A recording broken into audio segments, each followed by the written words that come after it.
ስሜ አወቀች ባንቴ ይባላልው። የመጽሐፍ ስሜ አመተ ስላሴ። የመጣሁት ከእስቴ ወረዳ ዋሻ ማርያም በኃያሉ በልዑል እግዚአብሔር ቸርነት በድንግል ማርያም አማላጅነት በቅዱስ ገብርኤል ተራዳይነት በግፈኛው አባታችን በአባ ዮሐንስ ተስፋ ማርያም ባና ጸሎት የተደረገልኝን ከብዙ በጣም በጥቂቱ እንዲስል መሰክራለሁ። መጀመሪያ መሰክረው ለራሴ ነው፣ ሁለተኛ ደግሞ ለእህቴ ነው። እኔ በጣም ያመኝ ነበር፣ ታማሚ ነበርኩ። ታዝዬ መንቀሳቀስ ነበር። ቦታውን በመርገጥ በግፈኛውን ባና ጸሎት ጸበሉን በመጠመቅ እንደማንኛውም ሰው ጤናማ ሆኜ እገኛለሁ። ለኔ የደረሰ ለእናንተ የሚረስላችሁ። በሁለተኛ መሰክረው ለእህቴ ነው። እህቴ ሳውዲ አረቢያ ትገኛለች እና ስትሄድ ፓስፖርት አልሳካልኝ አለ ብላ የወንቅ እሸቱ ቅዱስ ገብርኤል ፓስፖርቴን አሳክተህልኝ የሄድኩ እንደሆነ ምስክርነት ሰጣለሁ ብላ ነበር። ዛሬ ፓስፖርቱ ተሳክቶላት ሂዳ እህቴ ለወንቅ እሸቱ ቅዱስ ገብርኤል ነግሬው ተሳክቶልኛልና ቁመሽ መስክሪልኝ ስላለችኝ ነው።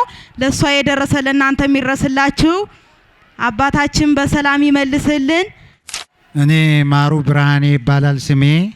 የመጣሁት ከባህር ዳር ነው። ባይሰዲቱ ማርያም በእናታችን በቅድስት ድንግል ማርያም አማላጅነት በአባታችን በበረሃው መናኝ እንባና ጸሎት በግፈኛው በበህረኛው እንባና ጸሎት ከተደረገልኝ ከብዙ በጣም የስናፍጭ ቅንጣቷን ያክል እንዲህ በማለት እመሰክራለሁ። እኔ በ99 ዓመተ ምህረት ከሀገሬ ከጎንደር መጥቼ ባህር ዳር ላይ በረንዳ ዳሪ ነኝ ነበርኩኝ። ከዛ የበረንዳ ህይወት እያለው ወንቅ እሸት የሚባል ገዳም አለ ሲባል ከበረንዳ ህይወት እንዳለው ተነስቼ ወደ ወንቅ እሸት ገዳም በመምጣት የበረሃው መናኝን የአባታችን የአባ ዮሐንስ ተስፋ ማርያምን የወንጌል ትምህርት ስብከት በመስማት ከዛ ከበረንዳ ህይወት አባታችን ሁሌ ወንጌል ሲያስተምሩ እኔን ምሳሌ ያደርጉ። እኔ የድሃ ልጅ ነበርኩ። ከዛ ህይወት ወጥቼ ዛሬ ጠንክሬ በመስራት እግዚአብሔርን በማመስገን ህግን በመጠበቅ ወንቅ እሸትን ያክል መስርቼ ከድህነት የወጣው እኔ አባታችሁን ምሳሌ በማድረግ እናንተም እኔን እያያችሁ ከዛ ህይወት መውጣት ትችላላችሁ የሚለውን የአባታችን የወንጌል ትምህርት በመስማት ከበረንዳ ዳሪነት ወጥቼ ትምህርቴን ተምሬ ዛሬ ፋብሪካ ላይ ነው የምሰራው ባህር ዳር ውስጥ። ትምህርቴን ተምሬ እስከ 12 ከዛም ተመርቄ ስራ ይዤ እገኛለሁ። ዛሬ የወፍራም ደሞዝ ባለቤት ሆኛለሁ። ዛሬ ቤቴ በረዴት በበረከት ተሞልቷል። ለኔ የደረሰ የአባታችን የአባ ዮሐንስ ተስፋ ማርያም እንባና ጸሎት ለእናንተም እዚህ ላላችሁት ሁሉ ይደረግላችሁ በማለት እልል ብላችሁ አመስግኑልኝ። አመሰግናለሁ። እንዲሁም ደግሞ በ2012 በጣም ኃይለኛ ህመም አመመኝ። ለሞት የሚያደርስ አስጨናቂ ህመም አመመኝ። ታምሜም ከቤቴ ተኝቼ ለመንኩኝ፣ አለቀስኩኝ ከቤቴ ሁኜ። እሳቸውም በዛች ባለቀስኩባት ሌሊት በመምጣት በህልሜ ከሌሊቱ 8 ሰዓት ለሞት እያቃሰትኩ እያለ አባታችን መጥተው ከግራ ጎኔ እርኩስ ዲያብሎስን ስበው በማውጣት እግሩ የሚያስጠላ ጥቁር ጥፍሩም ደግሞ ልክ የኔን ጣት የሚያክል እርኩስ ዲያብሎስ በህልሜ በሌሊቱ 8 ሰዓት በማውጣት ወደ ሲኦል ጥለው ልጄ ንስሐ ግባ፣ ኃጢአት አትስራ፣ ንስሐ ሂድና ግባ፣ ከዚህ በኋላ አትበድል፣ ለአሁኑ ግን ድነሃል፣ አልጋን ተሸክመህ በማለት የበረሃው መናኝ እንባና ጦለታቸው ደርሶልኝ ተፈውሻለሁ። ለኔ የደረሰ አምላከ ዮሐንስ ለእናንተ የሚረስላችሁ። ስሜ ተስፋውን ሙሉ ዓለም እባላለሁ። የመጣሁት ከባህር ዳር 0 ቀበሌ 17 የተደረገልኝ ለሰዎች ነው። እሱን በረጅም ባጭሩ እመሰክራለሁ። በእግዚአብሔር ቸርነት በድንግል ማርያም አማላጅነት በቅዱስ ገብርኤል ተራዳይነት በግፈኛው በአባ ዮሐንስ ተስፋ ማርያም ባና ጸሎት የተደረገልኝን እንዲህ ስል እመሰክራለሁ። 2018 መስከረም 8 ቀን በባህር ዳር ከተማ ልዩ ስሙ ፓፒረስ ፊት ለፊት ሳፋሪኮም ከምትሸጥበት ድንኳን ላይ አምሸቱ 11 ተኩል ላይ ታላቅ ውዥብላ ይመጣል። መስከረም 8 ቅድም እንዳልኳቸው በዛች ተጠልለን እያለን ብዙ ወጣቶች አንዲት ሰትጎ በእጇ የ6 ዓመት ልጅ የሚሆን በአማካኝ በጀርባ የ2 ዓመት ልጅ የሚሆን አዝላለች። ከዛ እያለነ ይቺ ሰትጎ ዝም ብላ ደርሳ ዝርጊት አለችና ጥርሷን ከንችራ ሞተች። በዛን ጊዜ ብዙ ሰዎች አሉ፣ ዝናብ አለ፣ በረዶ አለ፣ ውዥብላ አለ፣ ያለ ካላችሁ ተናገሩ። ስታነሱ ነበረ፣ ፎቶ ስታነሱ ነበረ። አዛኔ ሳያት ልጅቱ ታለቅሳለች፣ ልጇ ጀርባ ያለው ይጨነቃል። ሰዎች ተሰብስበው ብዙ ሰዎች ወጣቶች እናቲቱን እጇን ያነሳሉ፣ ወደዚህ ቢሉ ወደዛ ቢሉ ዝም ብላ ችንክር ብላ ዝም ባለች። አባቴ ግፈኘው እንዳያሳፍሩኝ እምነት ይዣለሁ፣ ይችን ሰትጎ ልቀባት ነው ብዬ ራሴ ጋር ተነጋገርኩ። አዛ ያን እምነት አወጣውኝና ግንባሯ ላይ ተነሰንስባት ብድግ አለችና ተነሳች።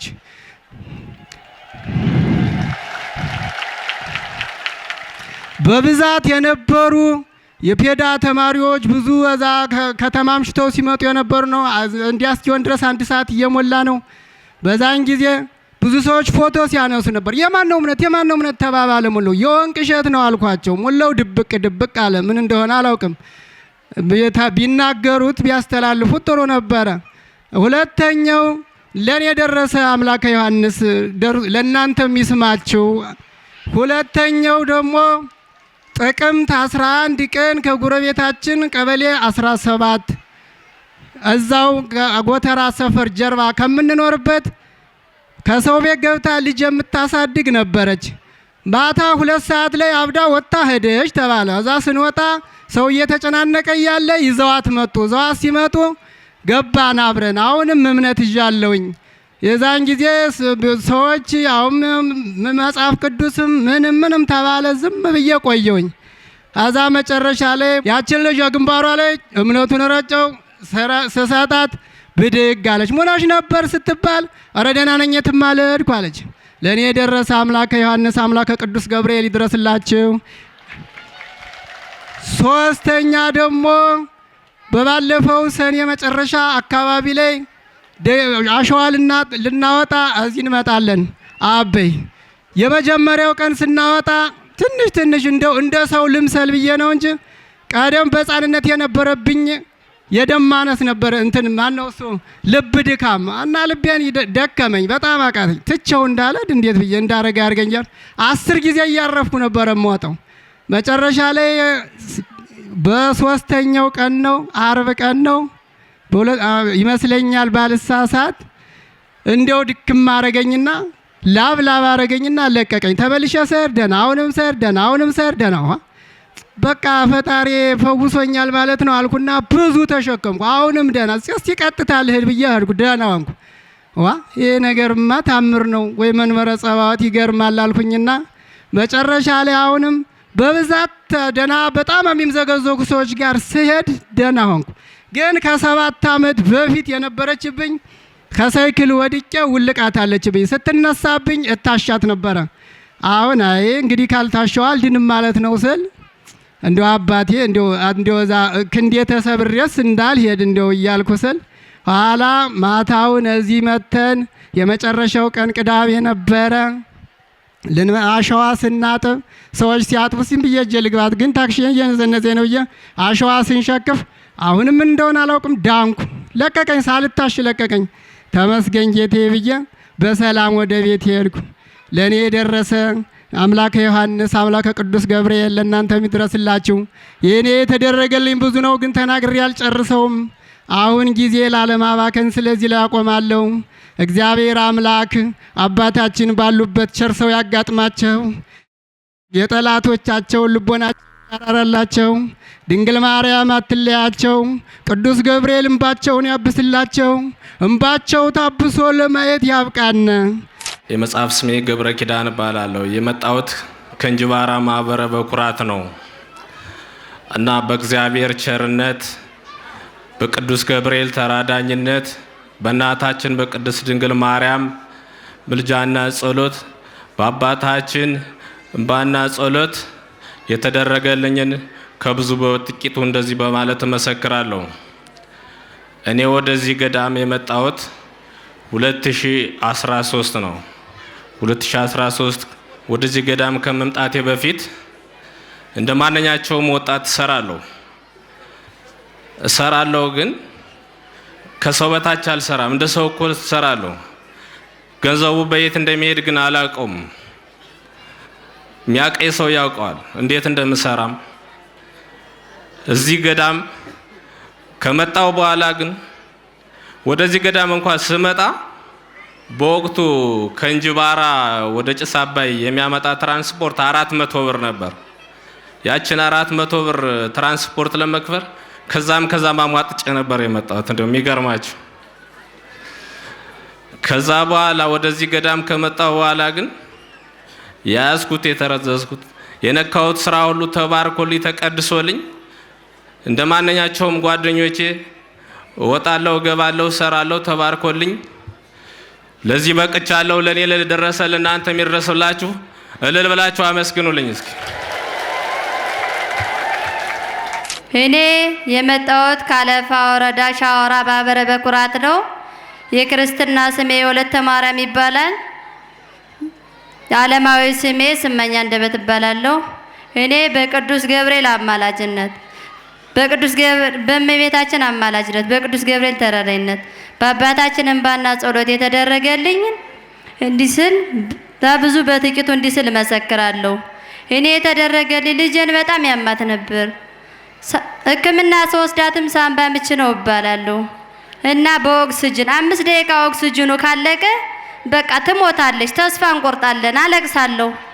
ግን ከዚህ ወንቅሸት መጥቼ ገና ስመጣ ጭስ አባይ ላይ የወንቅሸቱ ቅዱስ ገብርኤል ልጄን የሰጠኸኝ አንተ ነህ፣ ልጄን ማረልኝ ብዬ ኦክስጅኑን ጥየው ወደዚህ ገዳም መጣው። ልጄ ከዛን ቀን ጀምሮ ይኸው ጤናዋን አግኝታ ትገኝልኛለች። አባታችን በሰላም ወደ ሀገራቸው ይመልስልን። ማህበረ በኩራታችን ጠላታችን በዝቷል። ጠላታችን ይጣልልን፣ አክሎ ያስፋልን። ስላዳመጣችሁኝ አመሰግናለሁ። እኔ የመጣሁት እንግዲህ ከማዕከላዊ ጎንደር ነው። ስሜ ቄስ ዕዝራ ገነት እባላለሁ። የክርስትና ስሜ ክንፈ ሚካኤል ይባላል። እንግዲህ በዚህ ቦታ የተደረገልኝን እንዲህ ስል ባጭሩ መሰክራለሁኝ። እኔ ያው እንግዲህ ይህን ቦታ የማውቀው በ2015 ነው። ብዙ ነገር ያመኝ ነበር። ገና እዚህ ከእንግዳ ማደሪያው ስገባ አንገቴ አንድ 7-8 የሚሆን ፍርንጤት ነገር ነበር። ያን ቀን ጠፍቶ አደረ። ምላስ የሚኮላተፍ ነበር፣ ደቆኝ አደረ። ቀጣይ አምና ደግሞ በጣም ከእግር ጠፍሬ እስከ ራስ ፀጉሬ ሰውነት ያውጦ በቃ ቁልቁለት ሲሄድ ልክ ድንጋይ ገብቶ እንደሞላ ገጭ ገጭ ነው የሚል። እንጀራም ስበላ በጣም ይከብደኝ ነበር። ያንን መጥቼ ከዚህ በጉዞ መጥቼ ሐምሌ 19 ቀን ያው እዚህ 18 መተን መዝገታ አደረ። ከዛ እስከ መስከረም ተጠምቄ ሙሉ ከየው አሁን እንደምታዩ ልክ ይምቦል መስዬ ነው አብጬ ነበር። አይኔ ሁላ አይታይም ነበር። አሁን እንደምታዩ ግን ከዛ በኋላ በሽታዬ ሙሉ ለሙሉ ያው እንደ ጉንበኖ እንደ ጢስጠኖ ጠፍቶልኛል። ልብላቸው አመስግኑልኝ። ያው በእግረ መንገዱ ደግሞ አንድ ልጅ ቁርጥማት የሚያመው ነበር፣ እትፍትፍ ያሰኘው ነበር። አብሬ ይዤው መጥቼ ነበር። እዚህ ደርሶ በመሄድ ተፈውሶልኛል። ከዛ በኋላ አሞት ማያውቅ ቆርጥሞት ማያውቅ እትፍ ማሰኘት አያውቅም። ልብላቸው አመስግኑልኝ። የመጣሁት ከጃቢ ጠህናን ወረዳ ከወይንማ ወርቅማ ቀበሌ ነው። ልዩ ስሟ ላይብር ከምትባል ሰፈር ነው የመጣሁት ማለት ነው። ወንቅሸትን የማውቀው 2014 ሰኔ 10 ጀምሬ ነው የማውቀው ማለት ነው። እና ከዛም በፊት ለ11 ዓመት ያክል በመከላከያ ውስጥ የነበርኩት ማለት ነው። እና በዚያ ውስጥ ስኖር ጥቅምት 5 2014 በደረሰብኝ የጥይት መመታት አደጋ በቀኝ ጆሮዬ ላይ በቀኝ አይኔ ላይ ተጨማሪ ደግሞ በቀኝ ጉንጭ አጥንቴ ላይ ከፍተኛ ጉዳት ደረሰብኝና ሕክምና ለ6 ወር 7 ወር ያክል ስረዳ ቆይቼ እንደ ጥቁር አንበሳ እነ አለርት ተጨማሪ ደግሞ ጦር ኃይሎች እዚህ አካባቢ ለረጅም ጊዜ ስረዳ ቆይቼ መፍትሄ አጣው። ሐኪሞችም መፍትሄ ሊሰጡኝ አልቻሉም።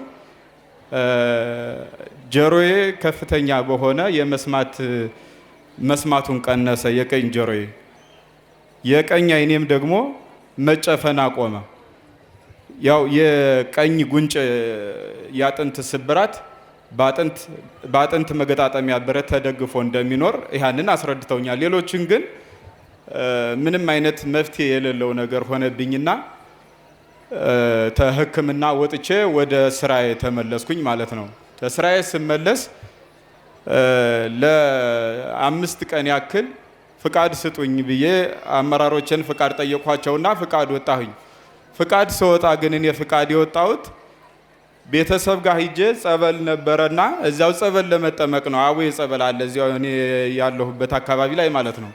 እና የነበርኩት ወልዲያ አካባቢ ነው። ከወልዲያ ስመጣ እንግዲህ ከወልዲያ የምትመጡ ሰዎች ታውቁታላችሁ። አዲሱ መናኸሪያ ማነው አሮጌው መናኸሪያ ላይ ነው የምንወርደው።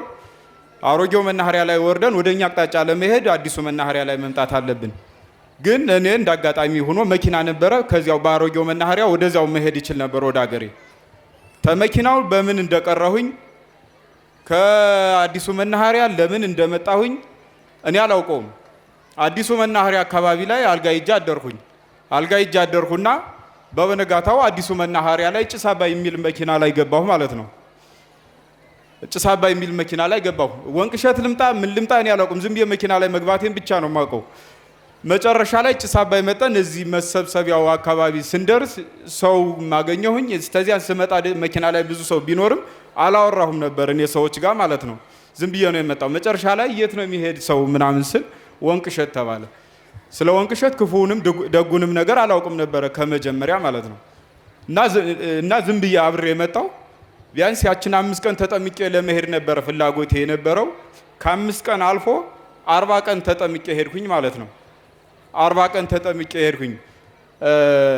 ጥቅምት ሰኔ 10 ገብቼ የዛሬ 2 ዓመት በዓሉን አሳልፌ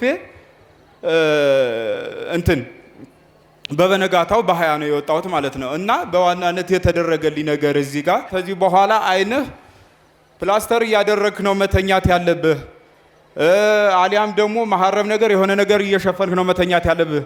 ስትንቀሳቀስ ደግሞ መነጽር ለብሰህ ሰፊ መነጽር አይንህን ሙሉ በሙሉ የሚጋርድ ካለበለዚያ አይንህ ይጠፋል ተብያለሁ በሕክምና። መጨረሻ ላይ ግን ያውን እንደምታዩት አይኔ ይከፈታል፣ ይዘጋል። ደነኛ ነው አይኔ፣ ምንም አይነት ችግር የለብኝም።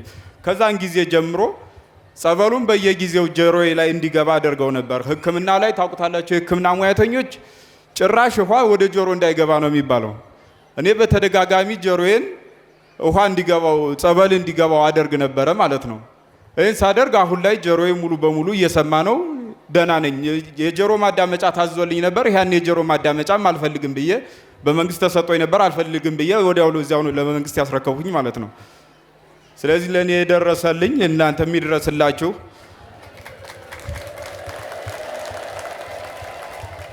ሌላ ደግሞ ቅድም እንደነገርኳችሁ ለ11 ዓመት ያክል በመንግስት ስራ ስሰራ 11 ብር አልነበረኝም በኪሴ። በምን እንደሚጠፋብኝም አላውቀውም። እኔ የተጨባጭ ይህ ነው ሱሴ የምለው ነገርም የለኝም፣ ግን በምን እንደሚጠፋብኝ አላውቅም። ቅድም እንዳልኳችሁ ወደዚህ ስመጣ ከጓደኞች የነበረ ብር ወስጄ ቤተሰቦችን አይቼ 5 ቀን ጸበል ተጠምቄ እሄዳለሁ ብዬ የነበርኩት ማለት ነው። ከዚያም በኋላ ግን እዚህ መጥቼ ከተጠመቅሁ በኋላ ሙሉ በሙሉ እጄ ላይ በቃ የምሰራው ነገር ይባረክልኛል። በበረከት ህይወቴ በሙሉ ተሞልቷል ማለት ነው። ለኔ ደረሰልኝ፣ ለእናንተ የሚድረስላችሁ።